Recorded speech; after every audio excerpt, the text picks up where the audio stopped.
got my orange crush. All right, I had to cut it short because I don't want to get flagged on YouTube. That was already in? Yeah.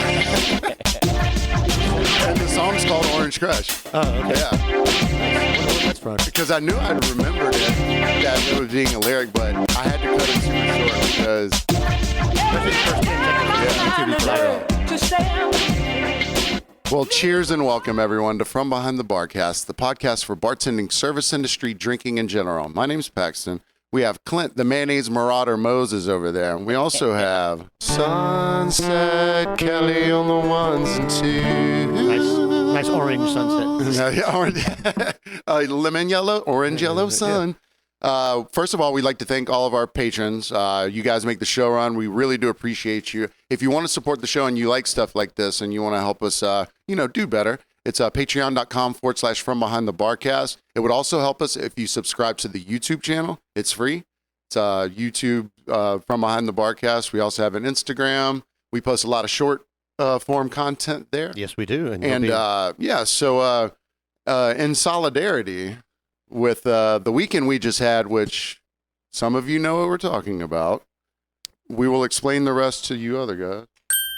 And we'll explain the drinks later, but... So in solidarity with Orange Crush, I was forced to indulge in some marijuana smoking a little earlier than I normally do on this, because I would like to apologize for the things I said over the weekend. Parking rates on Tybee do not increase due to Orange Crush-related causes. I apologize for thinking that. I was a little irritated because when I ordered my pho on Saturday, it not only took 2.5 hours to get to my house because of traffic, but when it arrived, there was a half an inch of broth left in the normal quart and a half styrofoam cup it comes in from Saigon Bistro. Well, what does that have to do with the parking stuff? I was just mad because the pho wasn't there and I was starving. So you had said, so it's they changed them recently. It just happened. Yeah, and there's people who are just signing. That was an assumption out there. I was like, maybe that's why it goes up. It's because of that. But thankfully, even though there was only a half an inch of broth in there, because when you order pho, you want the most important thing really? Is I have backups of everything else except for like the fresh stuff and the broth. Except I keep that thing on me. I had a quart of broth in the freezer. I keep that thing on me. But what sucked is I thought it was Saigon Bistro broth, and I couldn't tell. It might have just been Flying Monk broth. Womp womp. Oh, so do you not cross-pollinate broths? I try not to. I mean, I get it because... I just keep one in case of a super emergency. Sure, some pho recipes have a lot more cardamom in it. They're cooked longer. They're not using instant broth stuff, but yeah. But shout out to Travis from Hot Grits for letting me know those two things are unrelated. Okay, so you ordered your typical Sunday pho. I ordered on Saturday. Oh, okay. Because Friday night was the 21st of April. Saturday, the 22nd, would have been my mother's birthday. So I, after work, my sister had come to the island. We went and had some drinks, came back to the house, had some more drinks. And so, as I tend to do, I realized I'm going to be hungover tomorrow. So what I do is I go on the Grubhub app and I pre-order it for delivery at this time. I did know Orange Crush was the next day. I was like, I'm going to get it delivered at 1 in case there's any kind of problems. If it gets delayed or whatever, I'll still be able to get it because I have until about 5:30 on Saturdays. It's only 3:30 on Sundays. You got to get in there. So I think it was like 1 or 2, but then I look, it's on the way, and then it's not on the way, and then it's not on the way. And this is Saturday, correct? This is Saturday. All right, so we're going to have to delve more into that later for the reason it was late because we're saving. So, because I was hungover Saturday, but then I ended up drinking a little bit extra on Saturday. It's my mom's birthday again. I have no apologies for that. I drank because that's what you do on your mom's birthday. She's been passed away for a while. Yeah. Plus, there was other stuff happening that got me a little jazzed up. So I had my normal overeating day on Sunday. So Sunday, after drinking more than normal on Saturday, I was like, you know what? It's food fest time. So I went. I'm making my own food fest. I'd gone out Friday, gone to the lawnmower bar. My car slept there. And my buddy Brian texted me. He's like, hey, do you want to ride to your car? I'm going to be in the area on Sunday. I was like, yes. I didn't want to go anywhere Saturday and get it. So Sunday, I'm like, yes, please. And he goes, I like where you parked your car. Because he'd already dropped somebody else off that left their car at the lawnmower bar Sunday early. He's a service. I love it. He has a service there. But I parked it in the grass around the lot. So it was like, whose property is this? So it wouldn't get towed. Oh, they might have a fight over jurisdiction. Yeah, exactly. So my car saved me. So I shouted Coach Watson and I saw him there in the parking lot. But I was like, you know what? I'm going to get a Papa Murphy's pizza, and I'm going to just keep binging the wire because I've been blowing through the wire. Okay. So I get a Papa Murphy's pizza. I've never had one. They're great. They're great. I ate half of that. But while that was getting ready, I was like, well, I'll have a little chicken and rice snack to kind of wet the palate. it's a chicken dumpling 2.0 fest over here because I had a big thing of chicken and rice I made. And I'm like, all right, I finished eating the pizza. It's like 7:30, 8 o'clock. You finished the half or the whole? Half. Okay. And I'm like, all right, so 9:30 rolls around. I smoke some more weed. And I'm like, I'm kind of hungry still. Tomorrow on the podcast, we're going to be cooking here in the second half. We have a nice 2-pound tomahawk ribeye given to him by one of our favorite listeners, Kyle Dyer, for his birthday. Yeah, Let's see how good that bidet works. He's a coworker. He's a patron, and I got to work last Thursday, and he goes, "Got you something," and he handed me. He didn't hand it to me. He just put it in the cooler for me, so I had not handled it yet. But I saw it was wrapped in a Whole Foods butcher paper. Yeah, so you're like, ooh. And he told me, it was a tomahawk ribeye. I was like, nice. When I went to leave that day, I went to pick it up, and I need to do more curls in my life because this thing was so heavy. And then I saw it was from Whole Foods, and I was like, how much did he spend? I was like, really what a guy, what a gift. And then he also gave me a bottle, which, oh shit, I have it downstairs. I forgot. He ferments pineapple, like elixir, but it's self-fermenting. You put it in there it's sort of a tune to like Jailhouse Buck, I think. Okay. Where it's like, you just put fruit juice in there and then you put an activator, like maybe a little more sugar and then some yeast or whatever. Because in the jailhouse, you literally just take all your oranges from your lunches. Oh, yeah. And you squeeze the juice and then you put sugar and fucking bread. Because that's the only place you can get any semblance of yeast. Yeah. Little starter. Little biscuit starter. And then you put it in a bag, in a trash bag, and just let that thing. So we talked about this Friday nights, right? Saturday night, that we were going to eat this today. Yeah. I was going to bring the sous vide unit and all that. We're going to do that. So after I ate half a pizza, I had purchased 2 tomahawk ribeyes because they were on sale at Publix this week to go over to V's house to watch the fight Saturday night. Obviously, I couldn't leave once the state government said to stay off the highway by my house. So I was like, I'm not going over there, obviously. Sorry. So I've got these 2 2.1 and 2.4 pound tomahawks in my fridge. It was going to be for me, him, Martin, and Shay to eat. Oh, for the fight. For the fight. So I eat half a fucking pizza. I'm about an hour. I'm kind of hungry. You know what? Screw tomorrow. I took out the 2.1 pound tomahawk ribeye, salted it up, got it nice and dried out. So about 10:30, I throw that bad boy in the oven with a reverse sear set on that thing. No time for sous vide. No time for sous vide this time. So I take that thing out. It's 11. I sear that bad boy in some nice beef tallow, and I eat the entire thing. Now, as I said, when you're eating a 1 pound ribeye, I'm eating almost the whole steak. There was a lot of fat and scraps. Well, and it's got a bone in it, right? So yeah, and it's got a bone in it. So that's it's probably, some of the weight. I'm probably about 18 ounces of meat, maybe 20. Who knows? At 11. So at 11:30 last night. So, and I took my time. It's a slow process. I like to eat slow, unlike how I talk. But I go, man, this was good. You know what I need for dessert? Something a little sweet. I don't keep sweets around. So what I did is I took some of my chocolate protein powder, put it in some vanilla milk, stirred it up, took that same spoon, rinsed it off, and cooked the jar of Jif out, the Jif Natural Creamy, and I'm spooning that and chasing it with the chocolate vanilla milk I've made to get something sweet. Okay, so I've been hard up for sweets. I'm not done. Oh, I'm sorry. I'm not done. Well, let me just add this really quick. More than I ate. Let me just add this really quick. When I've been hard up for sweets, whenever I've been clean eating and, I don't keep sweet shit in the house, I've had unflavored Greek yogurt, scoop of protein powder in the Greek yogurt. It's great. Well, after that, I was like, okay, I'm done. It's now midnight. But I was like, that sweet taste is too strong in my mouth. Let me chase this with a few. Go back salty. With a few Grillo spicy pickles for dessert from my dessert. You know how the hobbits have second breakfast. And I was like, okay, enough is enough. That was it. I think it was 12:30, and I didn't eat again today until 4. This did a full nice fat. No, nothing. No, I didn't drink. I didn't have anything but water. Yeah. For 16 hours. So Saturday, you said you were drinking a lot because it was like remembering your mother's birthday. Yeah, and you told me that when we spoke last, and I was like, thank you for saying that because your mother was randomly in one of my dreams, and it wasn't at Huckapoo's necessarily. Patreon, dude. Yeah, and when I said that, the client goes, "Keep that to yourself, man." I was like, "Come on, man." I mean, she was hot. I wasn't at Pooh's, but she used to bring in because at Pooh's, I don't know if you know this, but we don't have the finest of wines.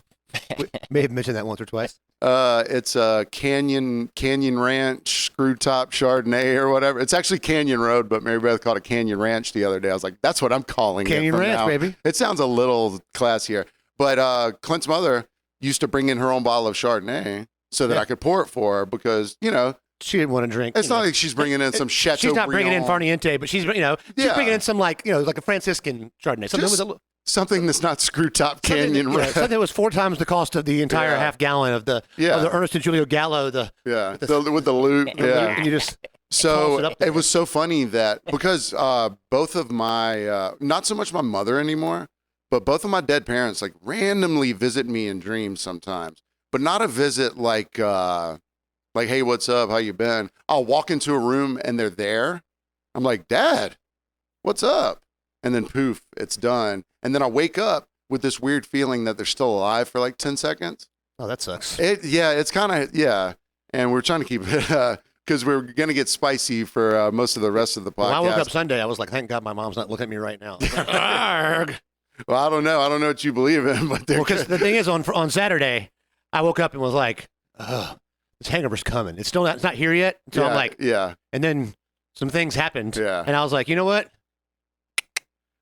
That's funny. Talking about like the spirit world. I had this couple come in last night, and he worked at a bar in somewhere in North Carolina. And he goes, dude, you remind me of my buddy Poncho. He was like, you guys act exactly the same. He goes, I'm Lefty, he's Poncho. Oh, Poncho Paxton. Yeah, but, hey. And but it was very endearing because they were like, you seem so familiar to us. Like it was like a really good interaction. So I was like, so do you bartend? He goes, yeah. And like the place that I work, it kind of has the bric-a-brac and the tchotchkes that you have around here. And he goes, one day they brought in a quarter of a canoe. Like they had sawed one quarter end off of a canoe and hung it from the ceiling. Like the canoe was coming out of the ceiling.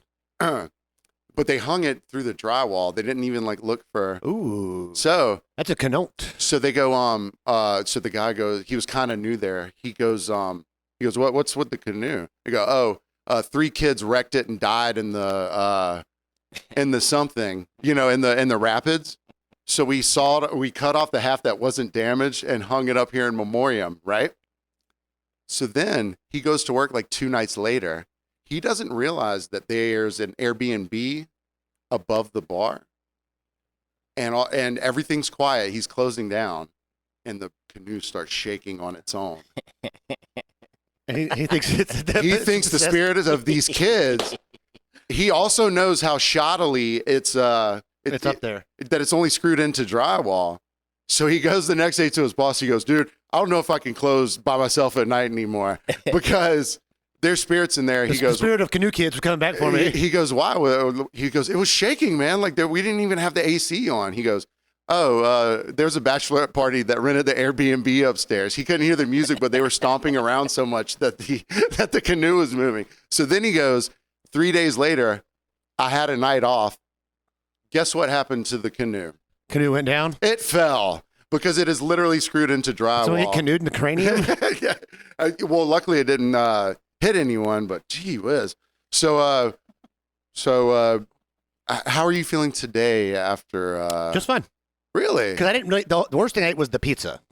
Yeah. What were the toppings on the pizza? It was a New York. It was on sale, so I was like half off with all the other pizzas. It was a New York style sausage, pepperoni, herbed garlic pizza. Okay, gotcha. So it was a thin pizza. Yeah.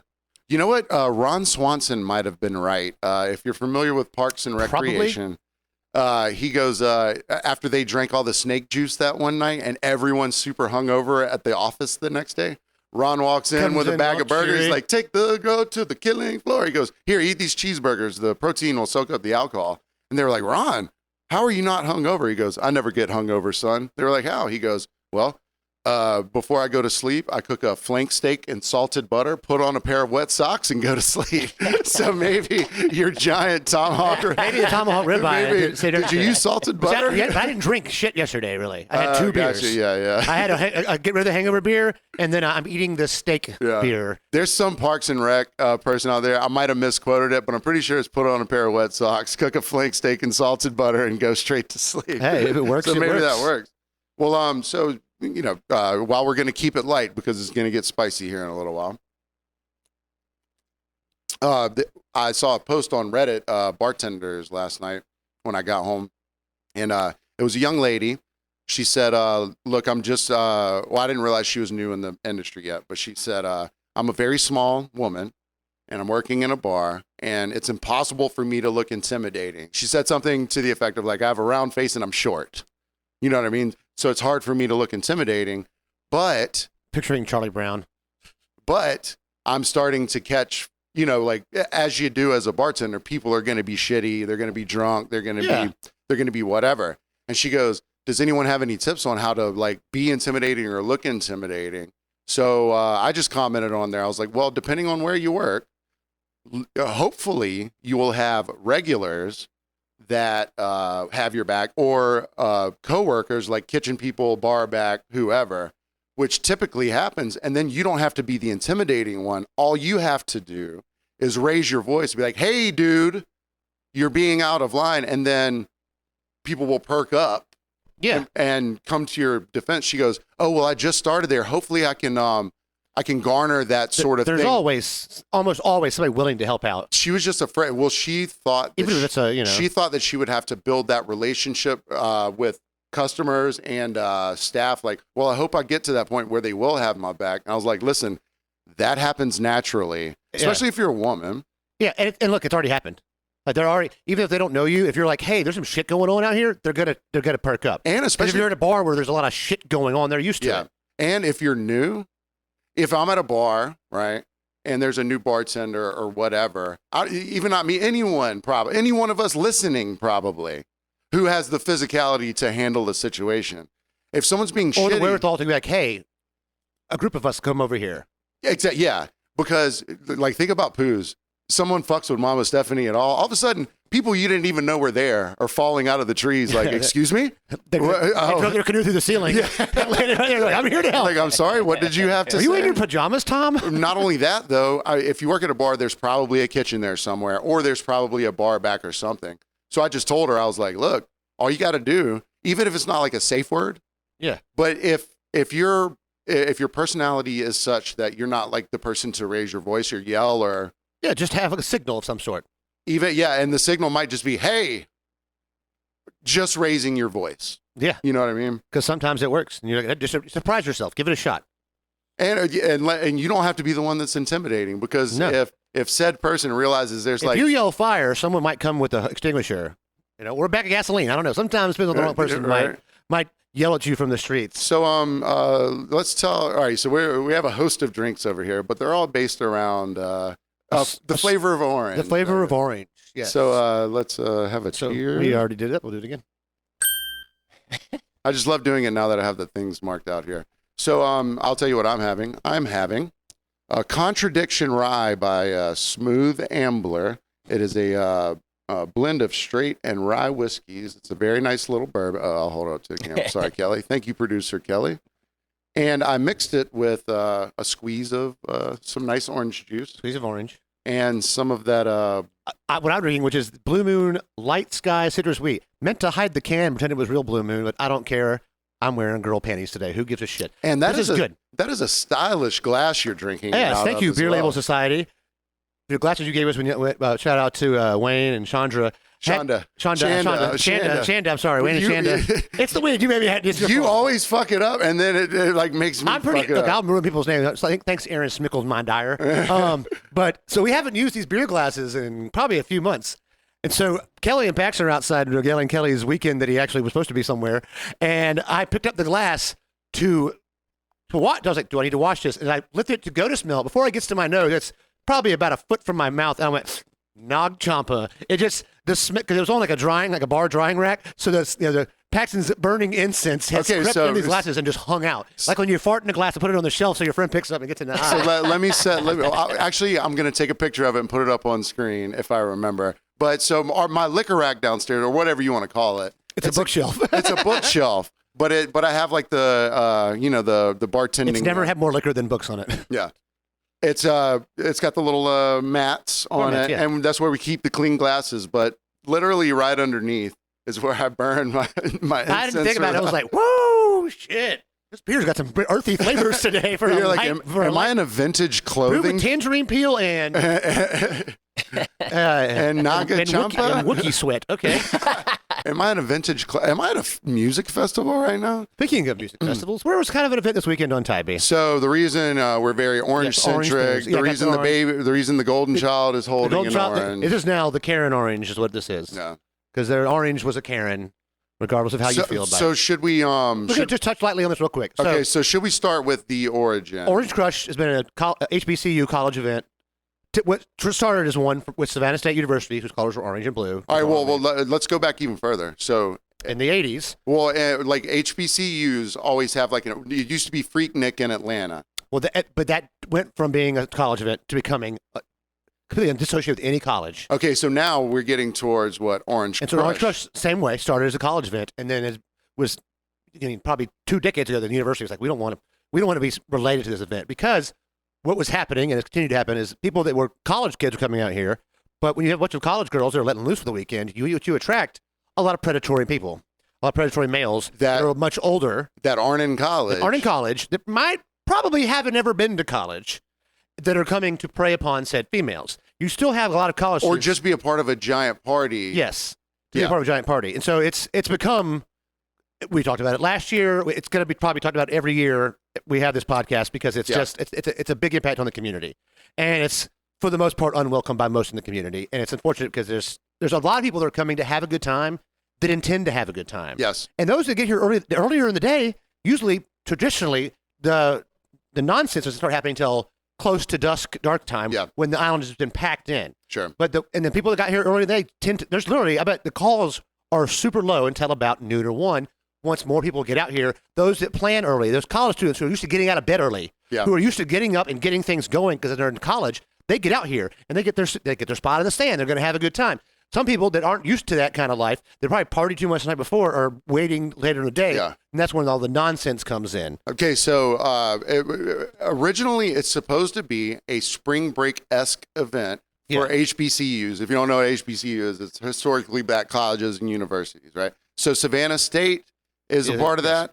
But also, I mean, there's a ton around, there's like more, South, all right. So originally that's the idea of it. So they started choosing Tybee because it's a close beach area to Statesboro, to wherever. Savannah State's in Tybee. And Savannah. on the Georgia coast, it's one of the, we have us and St. Simon's. And then you can go to Hilton Head, is a much farther drive from all those places than it is to Tybee. For sure, yeah. The unfortunate thing is Tybee is one way on, one way off.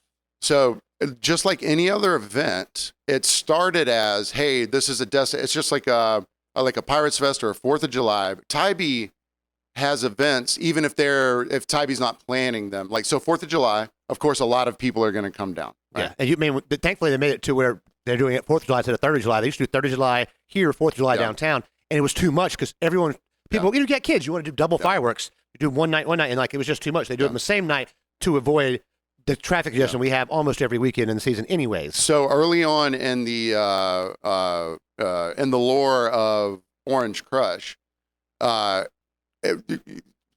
about this Orange Crush versus the first one that I ever experienced, it's a entire world of difference. And how we got to this point, going back in the timeline, for me at least, so Tybee being what it is, South Georgia being what it is, there's a racial component where none of us can deny that. No, there's definitely a racial component. There's a racial component because it's young black people coming to a redneck island, right? So there's already that thing. Now, and there's those people that take advantage of that situation and use that as a platform for their undercover feelings.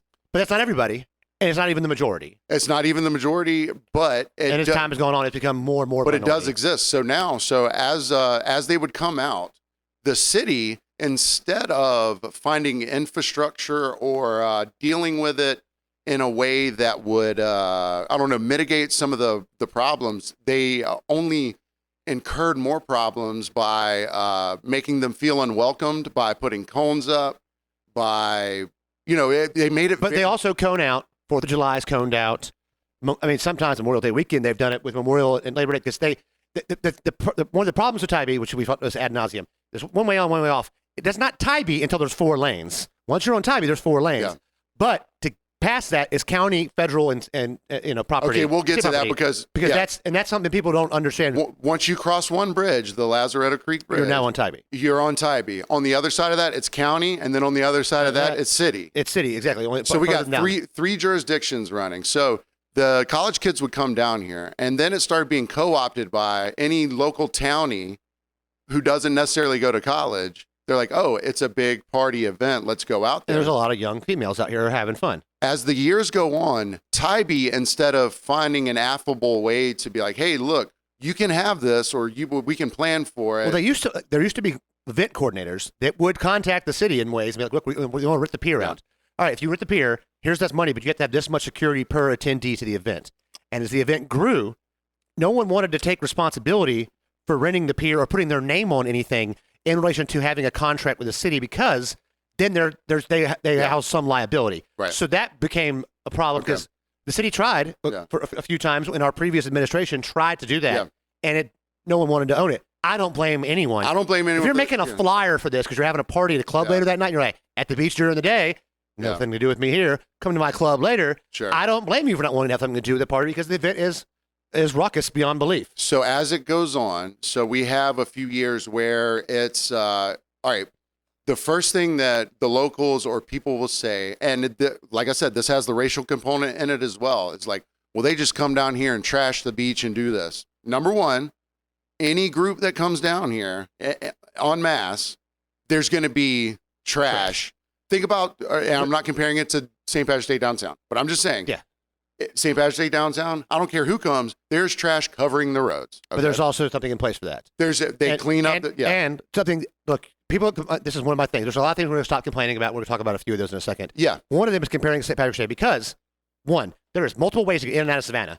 There's only one way to get in and out of Tybee. That creates a bottleneck component that leads people being stuck in traffic, which leads to trash being put on the side of the highway. It's worse this weekend than it is any other year. One, there's a lot of people involved, but it's bad. A video came out 11 or 12 years ago of a guy on the beach in the morning and was like, I'm here after the tide has come and gone, and there's trash everywhere.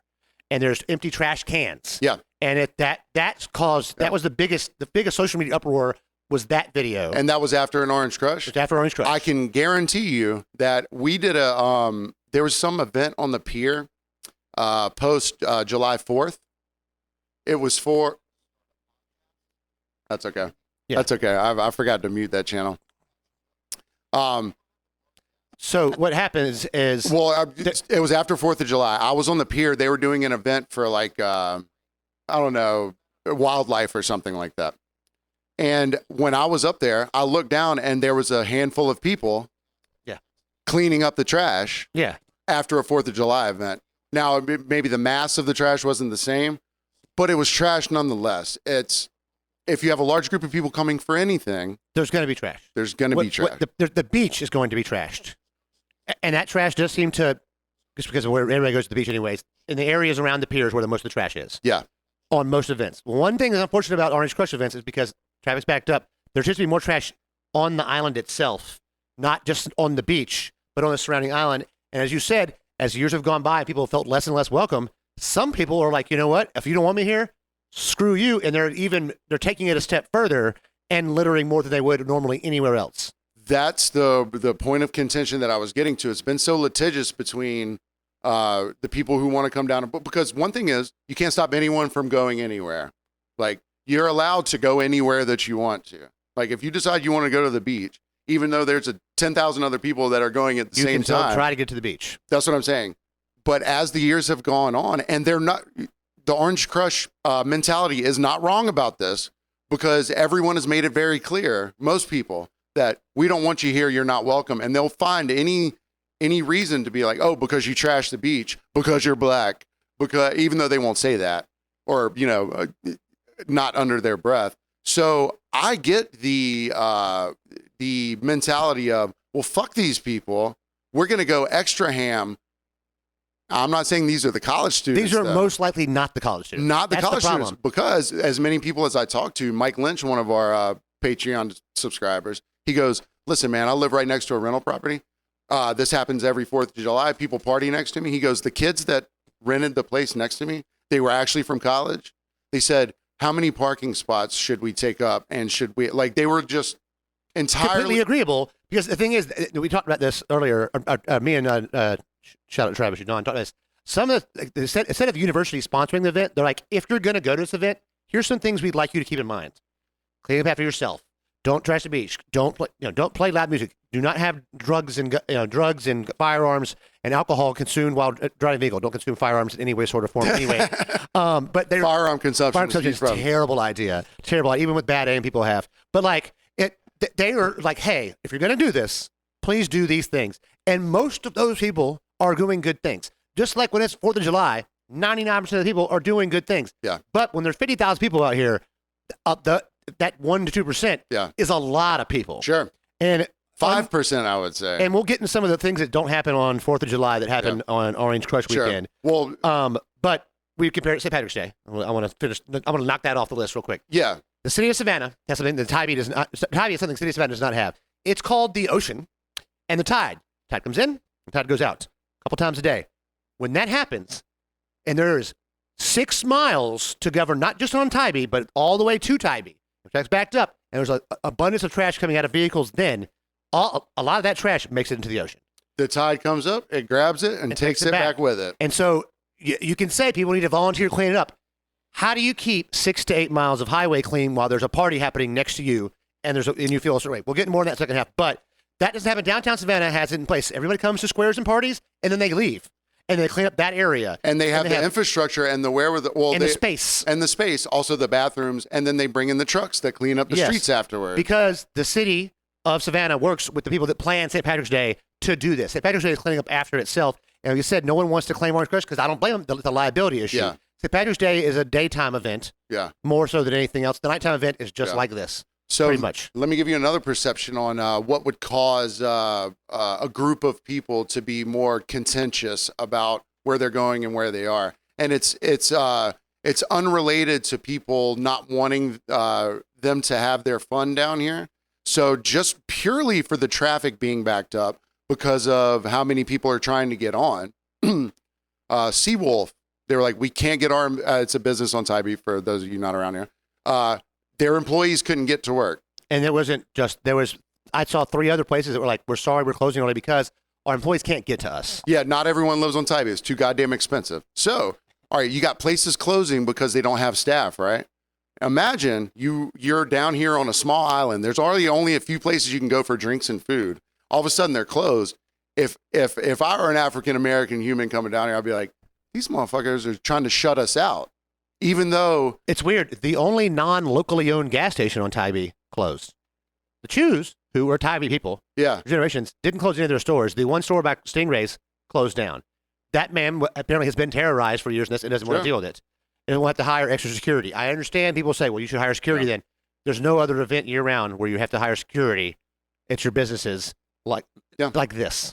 And we'll get into more of hiring We'll security. get into more of the spice stuff. But I'm just trying to, not devil's advocate, but I'm No. I'm Stop complaining about the smell of pot, guys. It smells like fucking pot every goddamn weekend in Savannah on Tybee. Stop being like, there's pot smells everywhere. There's always pot smells everywhere. Are you kidding I smell it me? right now. Yeah. Who the fuck is doing that? Yeah, are you kidding me? It's like, listen, whether you smoke weed or not, because obviously I don't smoke weed. But weed is everywhere. Would you rather people be driving up and down the road high? Yeah. Or chugging Jack Daniels, Hennessy, or whatever the hell else? Well, down here. You want the weed. Yeah. You want, because people aren't getting high on weed, doing burnouts in the middle of the road. They're getting high on weed, being like, we got to drive kind of slow, guys. We got to drive kind of slow, guys. We got to Should we pull the curtain back a little bit? All right. Yeah, Kelly, go hear that. So we had our pre-production meeting today, and we knew it was going to be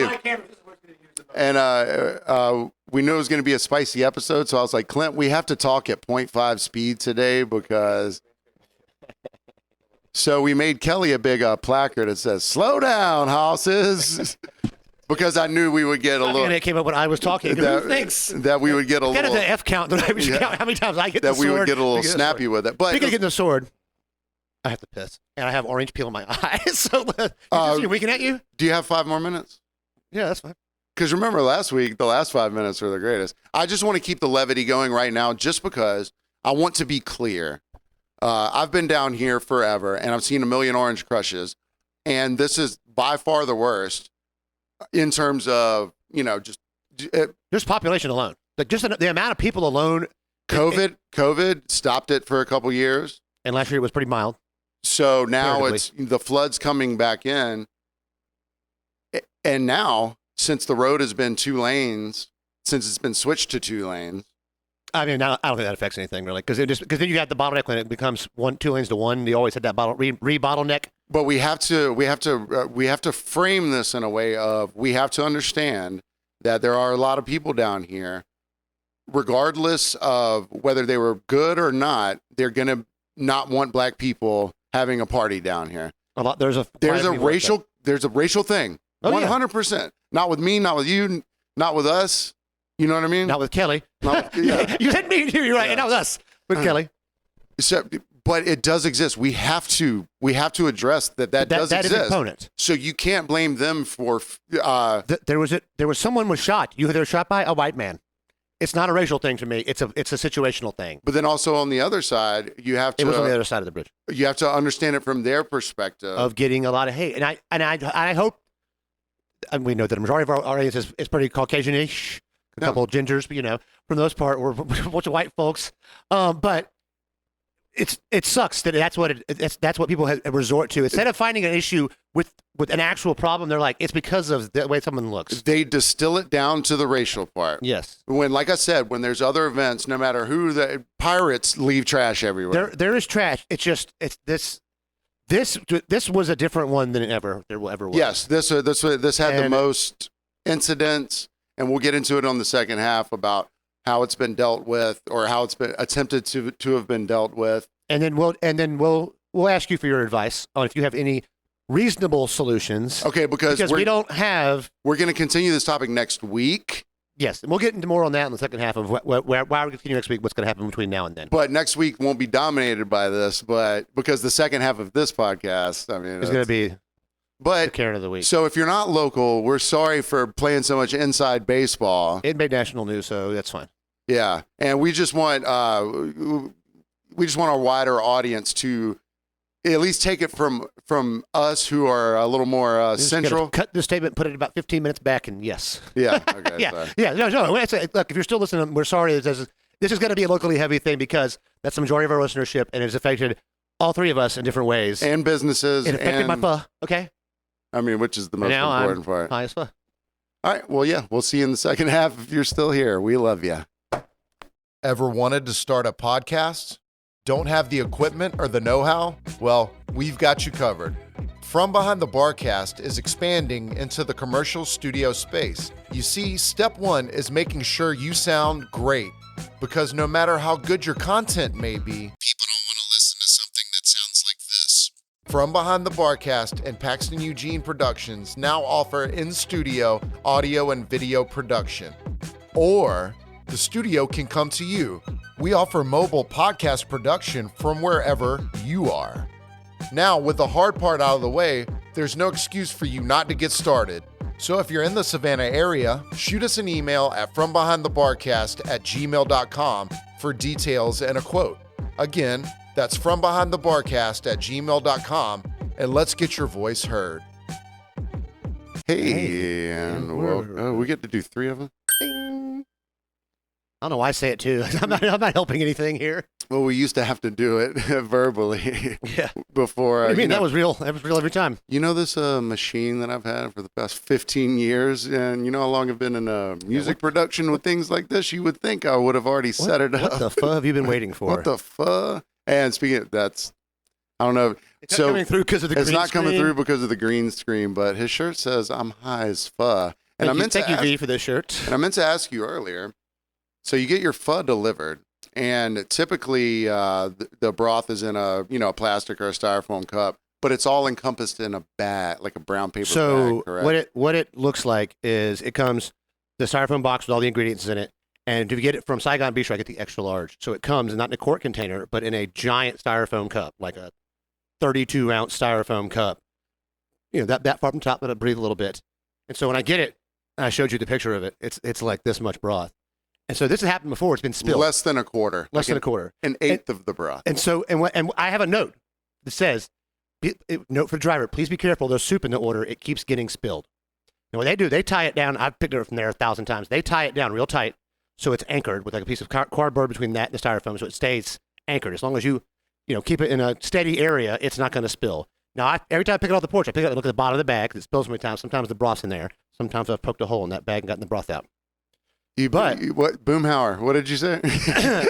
When I pick up the bag, I always lift it up and look at the bottom because the pho spills. If it spills, you will see it on the This bag. one, when I lifted it up, it came up really fast because there was barely any broth in there. And I was like, that's weird. There's nothing in the bag. So I open it up and I look, and there's no extraneous broth loose from the cup, but the top of the styrofoam container is a little glossy from the broth. You get that shimmer of fat on it. But nothing on the bag. Nothing on the bag. So I have to assume that it spilled in the bag, and this person, and all the time they had with traffic, either put it in another bag, or they just opened up and drank it and evaporated because it took 3 hours to get there. I'm not sure what happened. They would have had to have put it in another bag, because if they spilled it on their seat, or their floorboard, or hopefully they have a container that put their packages in, like a hot box. And you're being nice by giving them the note of, hey, you're not like, hey, don't F my broth up. It's just like, hey, there's soup in hot liquid in here. It gets spilled about every fourth time. You don't want to spill it all over your car, man. No, that's something you don't want to spill all over your car, because I may or may not have done a little bit of that before. So it took a very long time to get to very long which time. was A result of the traffic. Which the traffic, it's normally bad. It's backed up to like, a few miles past where Tybie's in, but it backed all the way up. Past my house, because there was a wreck at the foot of the bridge. Past your neighborhood, which is a long way There was away. a wreck at the foot of the bridge, which led to that backing up even further than it was already backed up. But I was talking to one of my buddies about this, and he and I came up with our nice new. It's the quote of the week. So what happens when there's a lot of spring break college students in traffic and they're partying and having a good time? There's a little thing called twerking. You've ever heard of it? But here's the thing. When you're out twerking on the cars, you're out twerking on all over the roads, you know what you're not doing? It's twerking on the hood of your own car. You're twerking on somebody else's car. Doesn't matter what kind of car it is. It's just not your car. That's the truth. Okay, so You'll twerk out of your car, but not on your car usually. well, maybe if you're a woman. Here's the thing. It's not your car. If I don't care who you are. No, The driver of the car may be in the car and you maybe have rode with them, No. but it's not your car. let me pose this to you, because I'm glad you said that. Twerk it at me, buddy. And I'm glad you saved the quote of the week so that I didn't know about it. Sunday, I skateboarded to the store to get cigarettes and breakfast before I went to You work. twerkboarded to the store. Twerkboard, yeah. So I get to the store, and right when I pull in, there's a gentleman in a Ford F-150. He gets out of the driver's side. His friend gets out of the passenger side. The passenger has his phone out. The driver stands on top of his own hood of his own car. He wasn't twerking, but he stood up there to take a picture, and all I hear is ding ding dong. I'm like, it must be your dad. It must be someone else's truck. But he was Who? Don't stand on your. I mean, just the car is just terrible. no matter how good or cool your car is, anyone stands on the hood, it's gonna make an impression, if you will. They're made to do that, because you know what happens when you get in a wreck? They crumple. They crumble. They're meant to do that. Like it's an accident you didn't want to happen to you. And Saturday, when the worst part of the traffic, I'd gotten to work, and we were dead slow, because unless you know where Huckapoo's is, it just looks like an art shop from the street. Yeah. No one's twerking at an art shop. Exactly. Yeah. Not artistically, at least. Well, unless Mike was over there by accident. But so at work we were just like completely dead, and then it rained super hard for like 30 minutes, and I was like, either one, it's going to cause accidents, traffic accidents, or it's going to cause twerking accidents, because if you get on a wet hood of a car, the twerk slide. Whoa! You ain't got enough grip. That girl is wet. You ain't got enough. You get the twerk off with the windshield wipers. So our buddy Travis from Hot Grits Podcast, friend of the show. Friend of the show. I think we're going to try he's going to be on next Monday. We were trying to talk about this. He is, check out the Hot Grits Podcast this week. He interviewed City Councilman Brian West, who's been very open and forthright. And he said he answered almost every question he asked Brian. And he was very direct and very steadfast about the way he feels about this event and situation. And Brian West is a younger guy. One of our the youngest city councilman, I believe. He's got aspirations above just like Tybee stuff. Because there's some people that run for city council that are just, and I'm not saying he's not a Tybee purist, but they're purely just for Tybee, and they just want to work for the community they're going to live in for a while and just help. They don't think of the broader picture, right? Like Jason had aspirations to move on. Sure, but Brian, being as young, he's not in his 20s, but I mean, in terms of council people, right? He's young. He's got the energy to to fight for what he thinks is right. He also speaks for the general public in terms of he's not dug in to the local system as all the other council and people he's more are. in touch. A lot of the other councilmen are over 60. I think all of them are. So he's representing more of some people around our age and some of our thought process, because we're often over the history of Tybee City Council, an underrepresented part has been people under 50. Yeah, because they're always typically pretty old, and they're going to sway to the side of not the general public, but like property owners, their friends. Exactly, they're friends.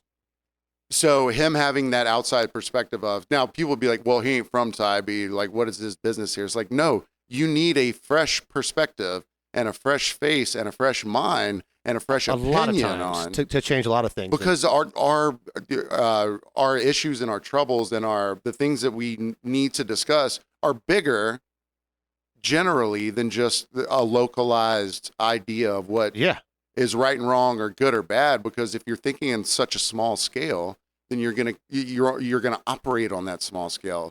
And you want to look at a bigger picture and go, we need to interact with not just the city of Tybee, but also the surrounding areas. Not sit there in the same echo chamber forever, or even if it's not an echo chamber, in the same dissension chamber where they're always going to hate, like people are always going to hate each other because they know each other and they know how they feel, and they won't allow themselves to discuss a broader idea of what is good for the island or good for what's good policy, I guess. Exactly, and they've got kind of they're stuck in their ways a lot more than he seems to be, and they're beholden to the people that elected them, which typically are like and it's not even like campaign funding things. You know what I mean? Yeah. It's like, hey, I got a guy that owns a ton of property down here, of course, and he's my buddy.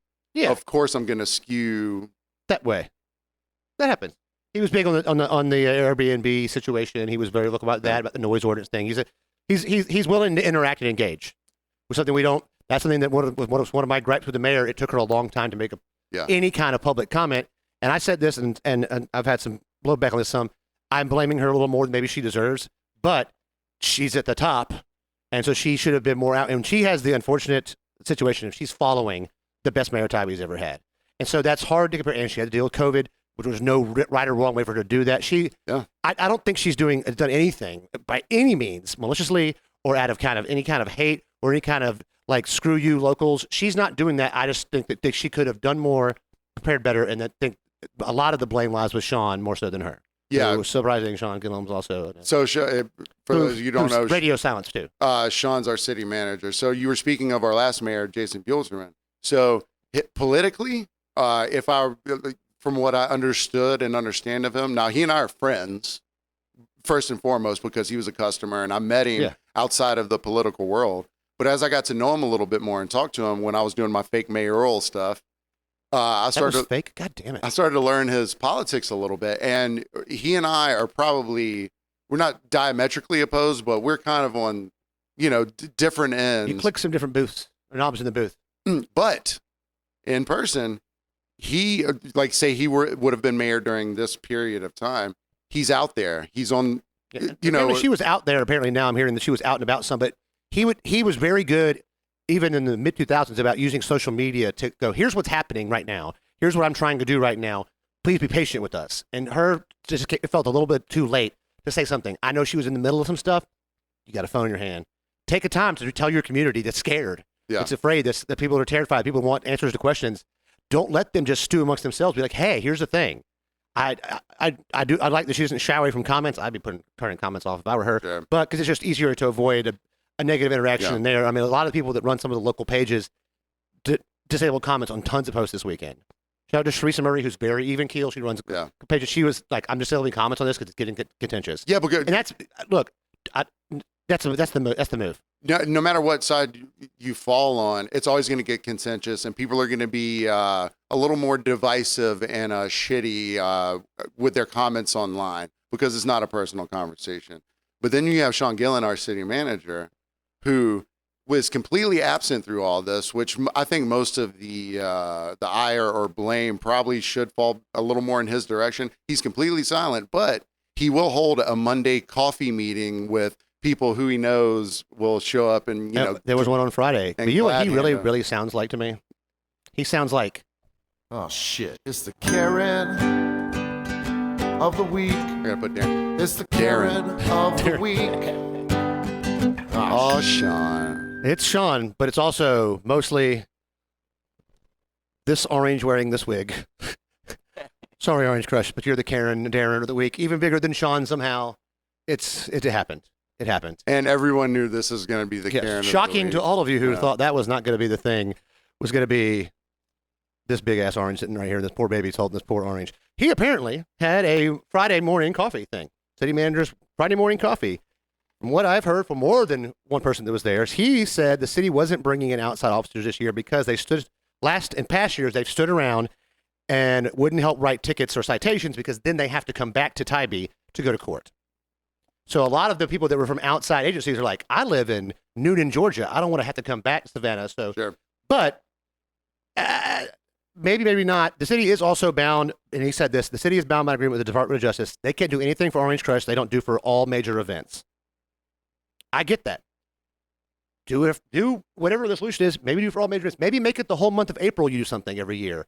I'm not sure. We'll discuss answers next week. We're going to ask you guys for some help on social media.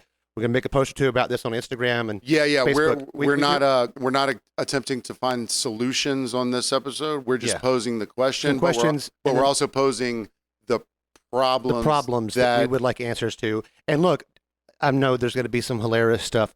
And the post that I made that got quite a bit of attention this weekend. But one of my favorite things, I said, what does Orange Crush do good for the community? And I got to give a shout out to our boy Edo, who said, easy, big booty girls twerking on top of cars. Big booty girls twerking on top of cars. The silver lining. Almost the quote of the week. It was real close. Maybe it could have been, That's Edo. Thanks. Because you know what? I'm with him. I've seen some great twerking. Sometimes a little too much. One of my favorite videos from past is Russ Neely, shout out to Patreon listener.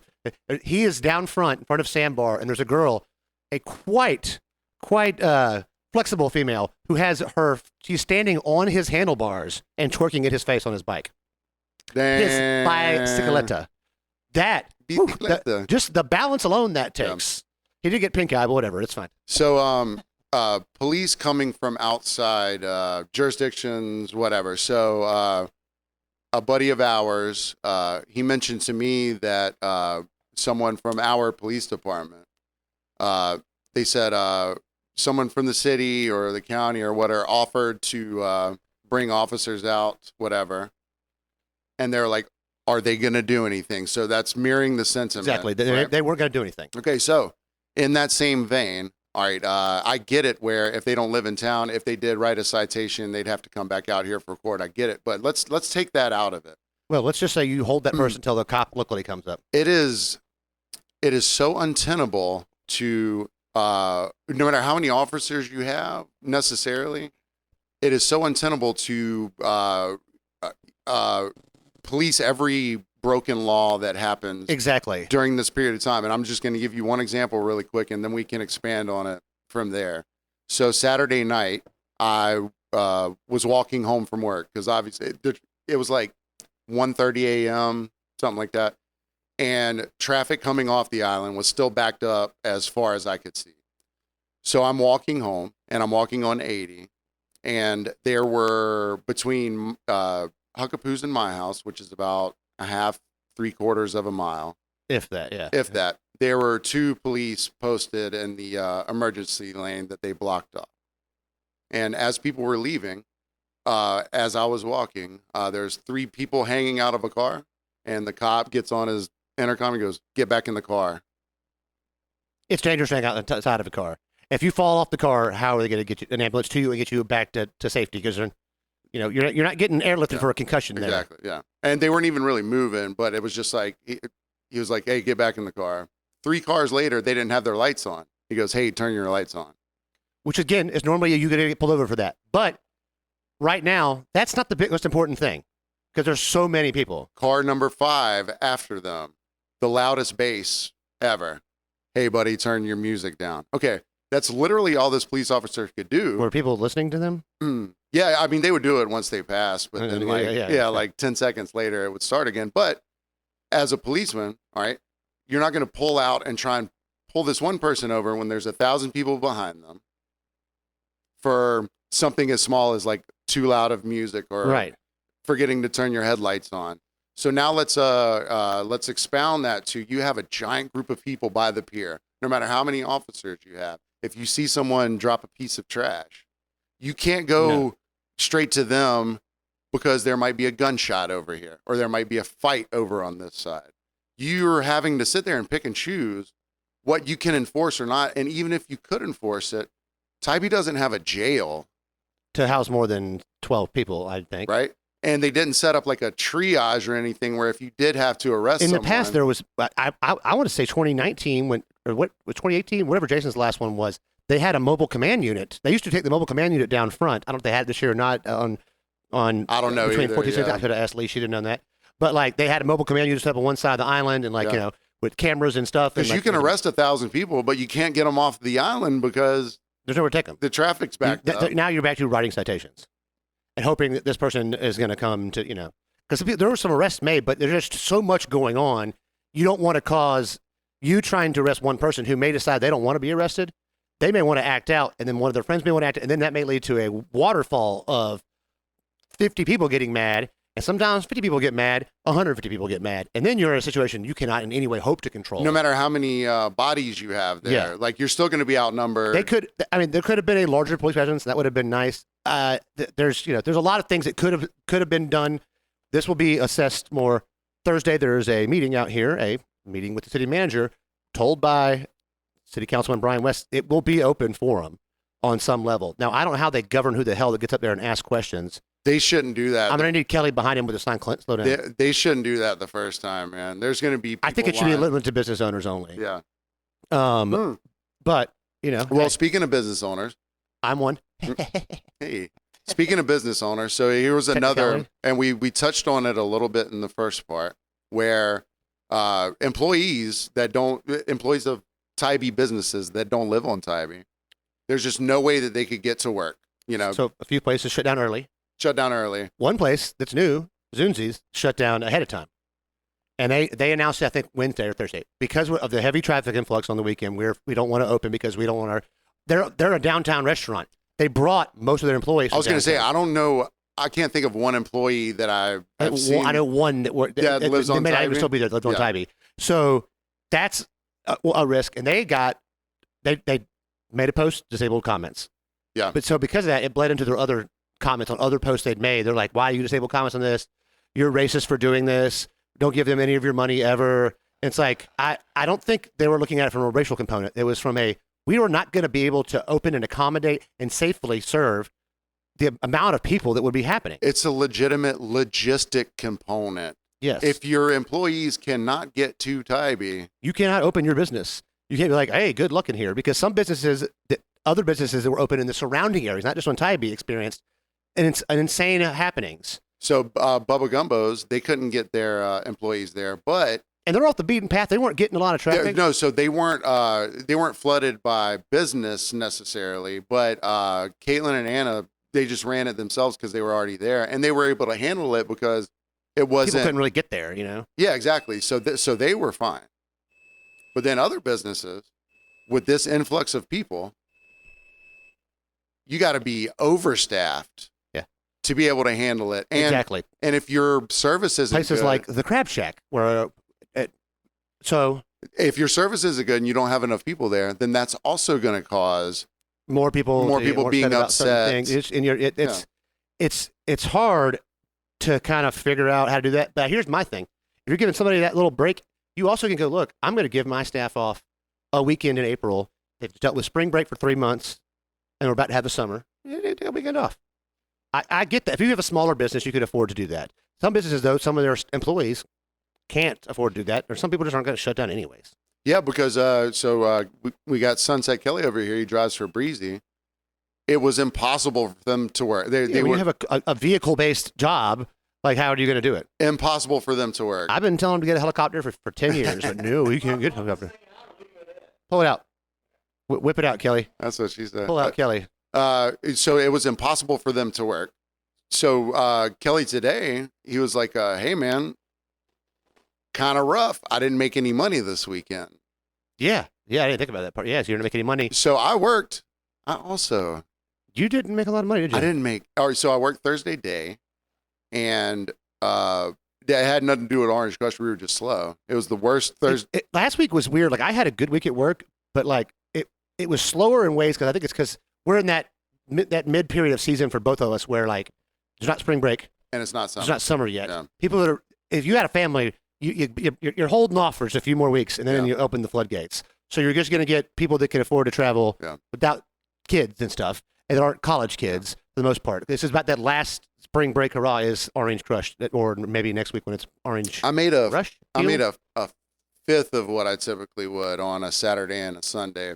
But Saturday night, so we didn't get a lot of Orange Crush people until very late, but we were dead slow up until like 10 or 10:30 because, no one could get there. If you're on a bike, you're not getting there. No one's, and it's A lot just of people like aren't out anyways. everyone thinks that every business is going to be busy with the Orange Crush stuff. One, there's gunshots outside. It keeps you in the side. Also, And one of the congressmen said, stay off Highway 80 wow, yeah. if at all possible. That was one for me. I was like, I can't leave the house. So around like 10 or 10:30, we start getting some Orange Crush people in. And Tragic Mike, since we've been slow the whole night, Tragic Mike, he's been drinking because like more than normal because he hasn't had anything to do. That sounds like Orange Cone. Yeah, right, yeah. Caution, caution, caution. So about 10 or 10:30, I get a 3 and a 4 top of young black college kids, and they sit down at tables like pretty close to my outside bar. I knew Mike wasn't going to be anywhere to be found. You were giving them a chip when Mike finally saw him? So I went over to take their tables. They were amazing. They were like, "Hey, we're just hungry. We're glad that we, found this place, whatever." Super amazing. They were great. And then about 11 o'clock comes around and another group comes in and they're just ordering every to-go food possible. And as soon as I take the ticket back, when I walk back, they're like, "Hey, add one more thing." I'm like, "All right, cool. Add one more thing. Add one more thing." They didn't tip at all, but they were not A nuisance. trash Other throwing. than having to repeatedly give you more orders. Exactly, yeah. But they didn't realize, they had never been there. So they're like, "Oh shit, you got this." The 2 tables that I took, 25%, whatever. So that was my Saturday experience just with Orange Crush people. But then my secondary Saturday experience was walking home. And all that just happened, you said just happened. See, so my Saturday experience being stuck on the island where traffic backed up in a way never heretofore seen before is down roads. Traffic backs up on the island, so people try to get around. This was bananas because the traffic was backed up down like roads that go around the island that you don't travel on to bypass traffic. People were just trying any and everything to get around. And it got to the point where Johnny Mercer, which is right by where Johnny Mercer meets Wall Tower Road, is a 1 lane in each direction road. All of a sudden became governed by the people, a 2 lane, 1-way road to try to get to Highway to get on Tybee.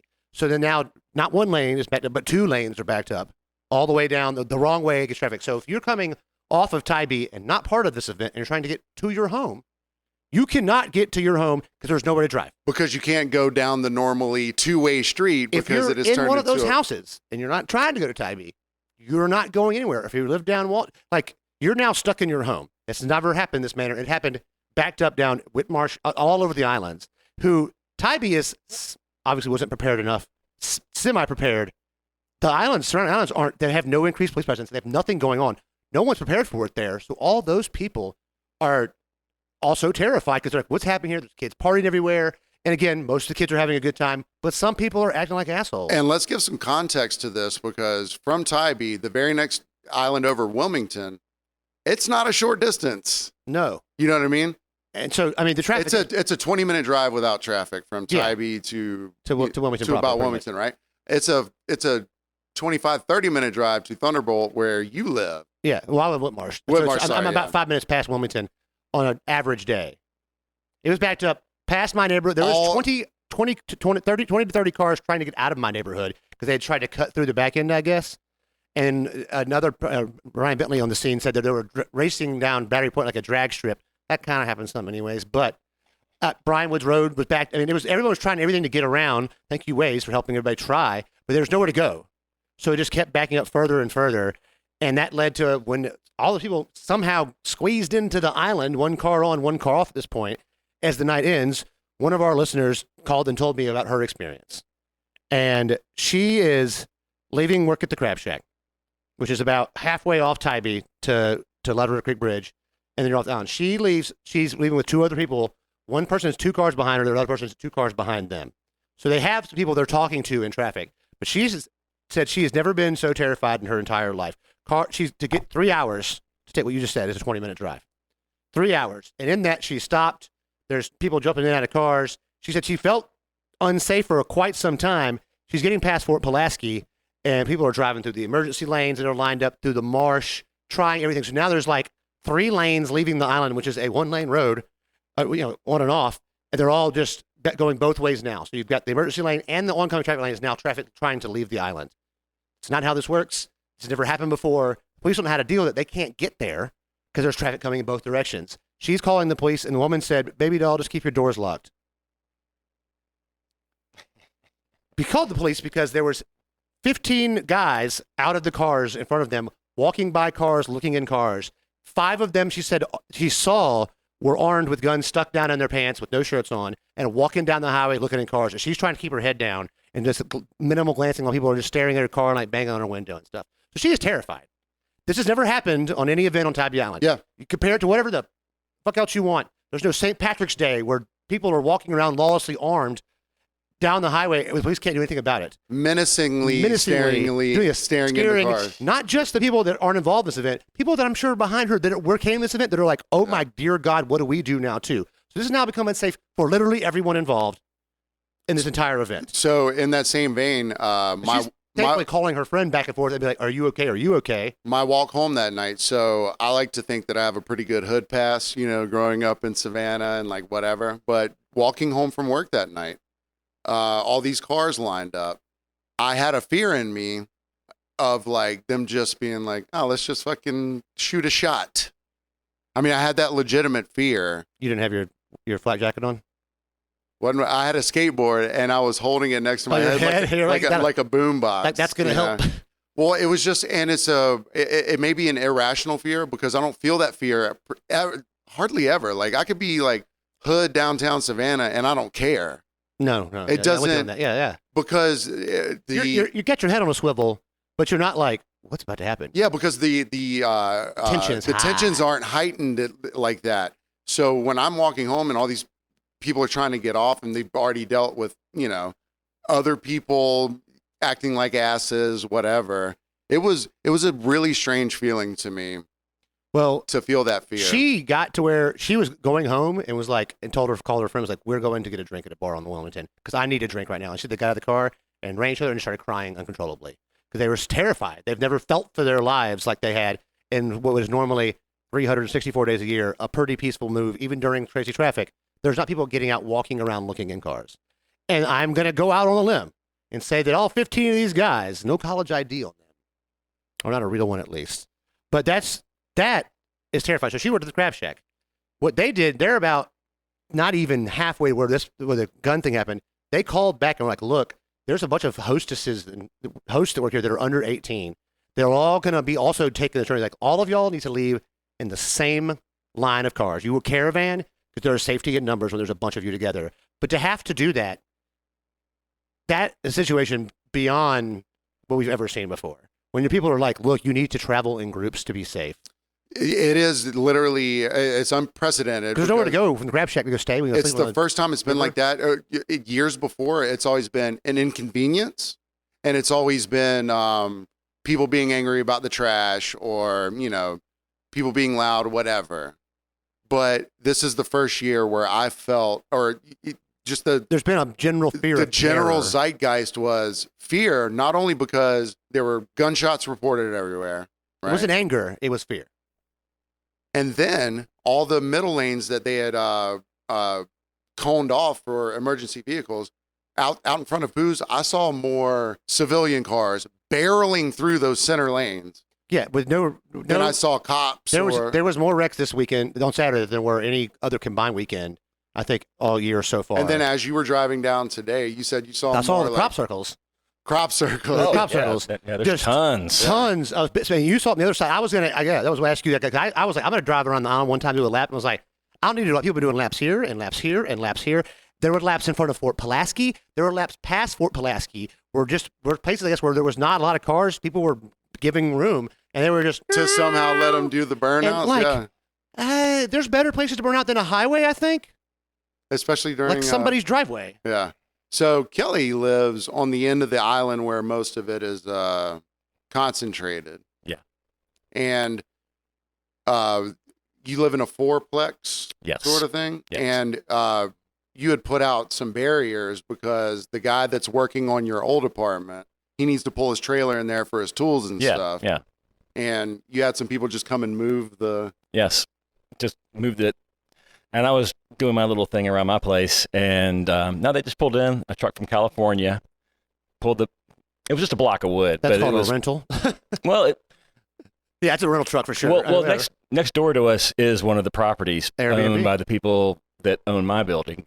So I thought maybe it might be a guest of the place next door. Oh, okay. So I let it slide, and it is what it is. There was people looking for parking everywhere. And that's one of the usual complaints. People park all over my yard and stuff, and it's like, well, Yeah, it so sucks. So I'm just doing my thing, and these guys pull in. All right, I'm probably staying next door. No, they just unloaded a cooler, an umbrella, a couple of chairs, and then Straight down to the beach. right to the beach. And Kelly was like, I didn't want to be that guy like, hey, what are you doing here? Are you staying over here? Like Yeah. giving him the benefit of the doubt. Yeah, and within an hour of that, literally every 5-foot piece of property that was right by the road. Is now a parking space too. Yes. It's mob mentality parking apparently. Any piece of grass there was, Yeah. someone was parking And what happens there. with that is people come back to the cars. They're doing lewd behavior or just pissing on the side of the road.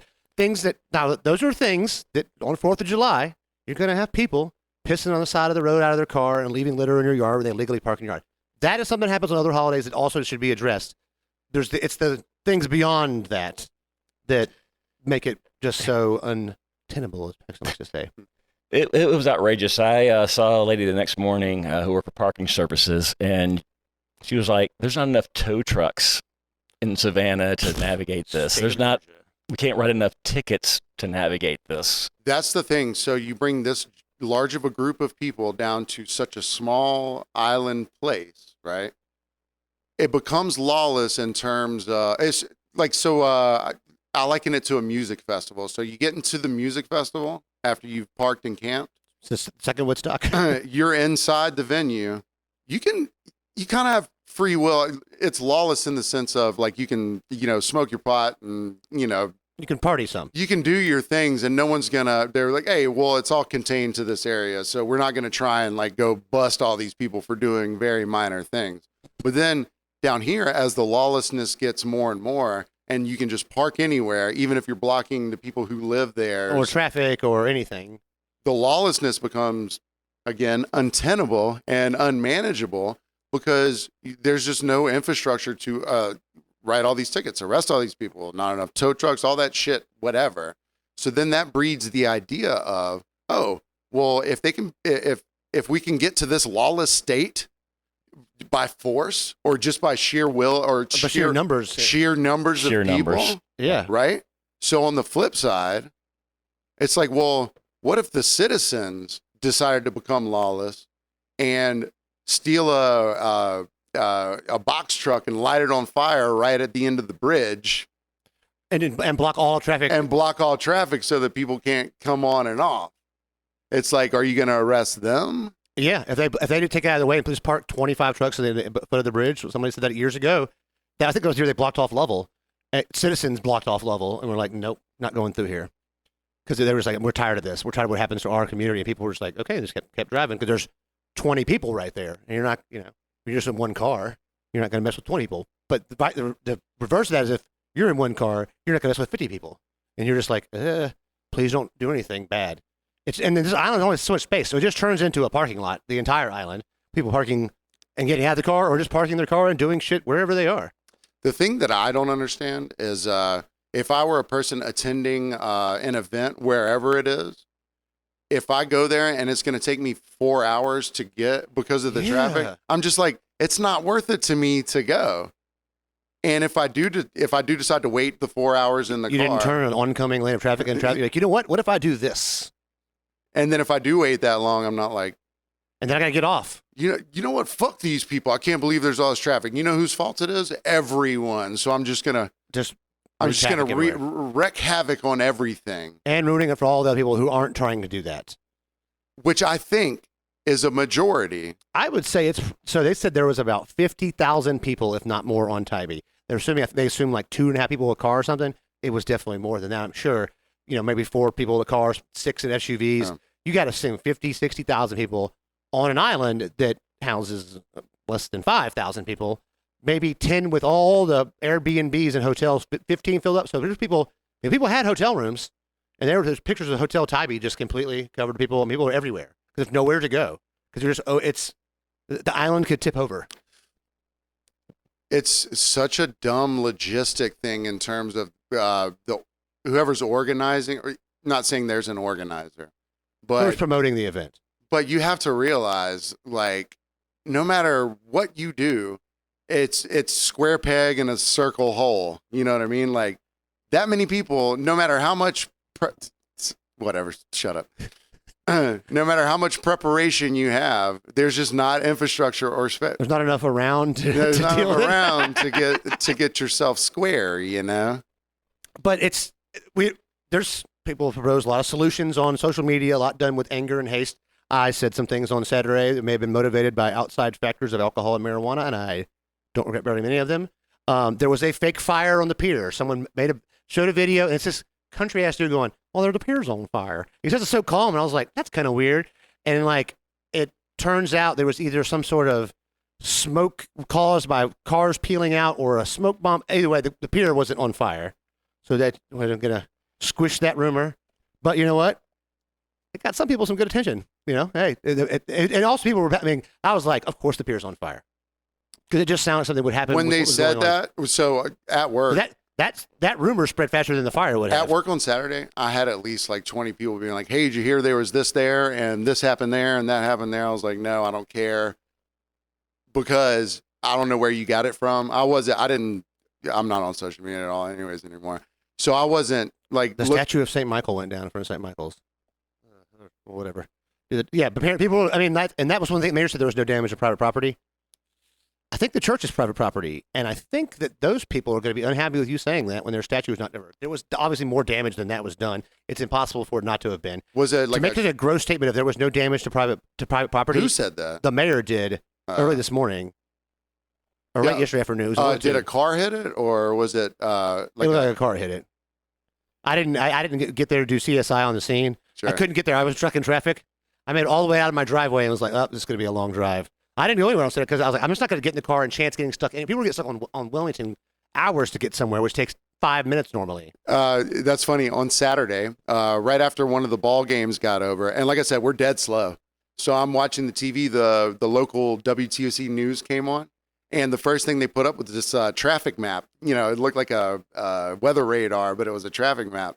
And they go, estimated time from Thunderbolt to Tybee, 48 minutes. I was like, I don't know what fucking app you're using, but that's by helicopter. But I was like, you avoid the gunfire. You have to go to that. Fucking hoverboard, I guess. I was like, whatever app you're using, 40, because it took Stephanie how long? 4 hours, I think. 4 hours. Jesus. We turned like 2 or 3 people around that were waiting in traffic to come on to Tybee. Like, hey, We're actually super slow, so Don't do don't this. even try. You know, It's just it's scary because if there's an emergency, how do you get the emergency vehicle somewhere? If there's 5 emergencies, what do you do? There's not a hospital in Tybee. and if you pull down that middle lane, like I said, man, If you're going 45 down the lane with stop traffic next to you, all it takes one person to get out of the car at the wrong time, and then there's a large problem happening with no way to get to the person. and no way to get them off. Yeah, I'm with him. Yeah, then that's thankfully no one was except for the person that got shot by Fort Pulaski. That person is they're going to be okay. Was there a car wreck or anything like that? There was like 11 car wrecks. There was a car wreck at the foot of the bridge by my house not at like like 2 o'clock. Not like No, grave, 5 people went to the hospital. no that car grave injuries though. 5 people went to the hospital. Yeah. That's a lot of people. I'm actually, the car got rolled because someone crossed over into oncoming traffic to try to go around traffic. Yeah. They popped the median. Well, real quick before we end There was a this flying baby, a whole quiet baby. quiet baby. Before we get to, we're gonna do a Patreon. Yeah, we're gonna Right. eat first though, because I'm starving. Yeah, we're gonna eat that giant ribeye that Kyle graciously donated. Just real quick before we do that, just to end on just not a positive note, but just something to think about. There's a local business down here that has been as accommodating as they could be to the Orange Crush event, And event goers and people coming and because this business owner knew that, you know, they're getting, you know, shunned and, you know, they're not being treated well everywhere. they're trying to else. like, hey, let's try a better approach. than some of Extending other the local olive branch, being like, hey, look, I know you're not being treated well. things. Here's all the while organizing larger beach cleanups that were previously organized, helping push that, getting that pushed more on Yeah. social media, so more people are showing up where they've got people to just to scan the beach and get a lot of that trash up. Yeah. Hopefully in a timely fashion before it goes out into the ocean. Yeah. And she's been doing this for the past several years. Yeah, for probably almost a decade, and And this year she's like, I'm out. I'm done now. I can't support this anymore, and I've tried so hard. I'm trying to be a positive force within this situation, and people are coming in and spitting on my employees. And I mean, there was a couple bars on Tyresa that they closed early, but one was like we had to go to lock the door, and if the person at the door didn't know you, it was a private party. People were lighting up blunts in there when the owner says, "Don't smoke in here, suck my cock, motherfucker." Like what? What do you know, multiple tabs walked out on in a very small bar? Like what?